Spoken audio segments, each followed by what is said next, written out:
hujan sebagai perhitungan gambarnya. Tapi untuk loper sampai 3 kita buat logaritma curah hujannya dulu.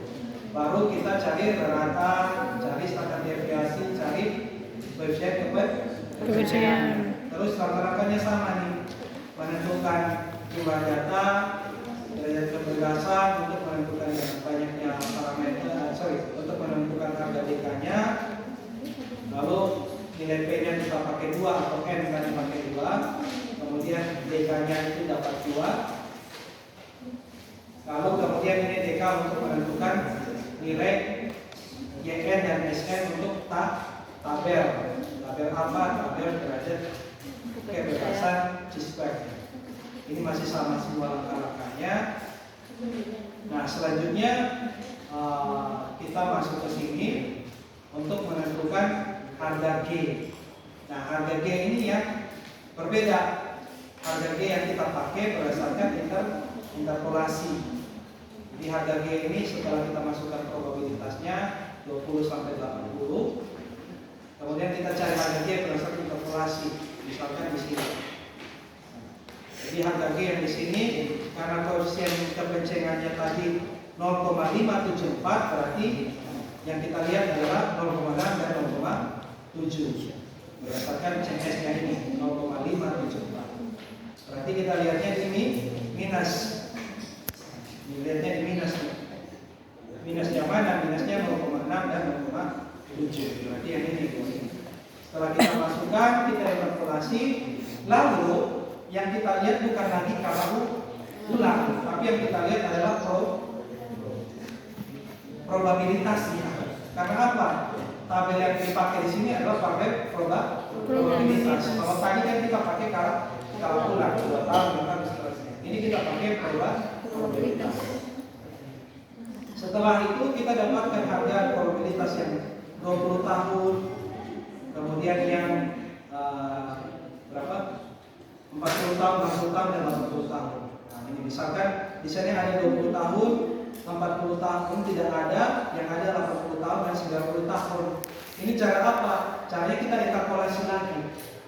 Sehingga bisa dapat yang 60 tahun dan juga 80 tahun. Oh, 80 tahun ada.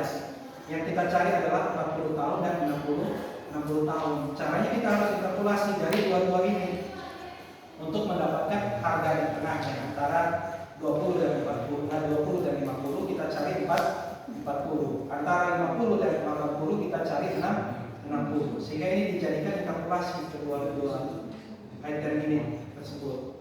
Lalu kita dapatkan harga antara 80, 60, 40 dan 20. Lalu kita masukkan angka-angka ini ke harga G yang ada di sini. Harga G atau K, kan? Sama saja antara G atau K sama sama. Lalu kita logkan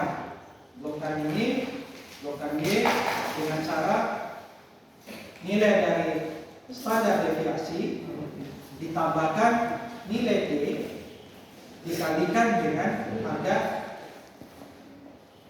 standar deviasi. Pak ulang. Ini nilai rata ditambahkan dengan harga dari G dikalikan dengan standar deviasi. Nah, ini dilakukan hal yang sama sampai ke probabilitas 20-nya. Nah, lalu harga Y-nya adalah 10 dipangkatkan dengan harga log Y-nya. 10 dipangkatkan log Y-nya. Nah, setelahnya kita dapat nilai pembatasan kelasnya. Ada 5 kelas. Ini 89, 98, 109 dan juga 119. Nah, ini kita juga buat hal yang sama seperti tadi. Dapat kita urutkan, lalu kita cocokkan di 89 harga berapa kelas, di 89 sampai 98 berapa kelas, lalu terakhir kita kontrol kira-kira kalau sudah 12 sampai data 12N maka pembagian kelas kita sudah sesuai. Nah, selanjutnya langkah-langkah yang sama kita buat F dikurangi F, kemudian F kurang F dikuadratkan bagi dengan nilai F. Ternyata untuk log-F sampai 3 kita dapatnya 2,17. Nah, dari tabel untuk 5% kan tadi 5,991, terus 1% 9,21. hasil hitungan itu ada di angka 2,17. Ternyata dari hasil ini menunjukkan dia semuanya diterima karena harga analisa lebih kecil dari harga tabelnya.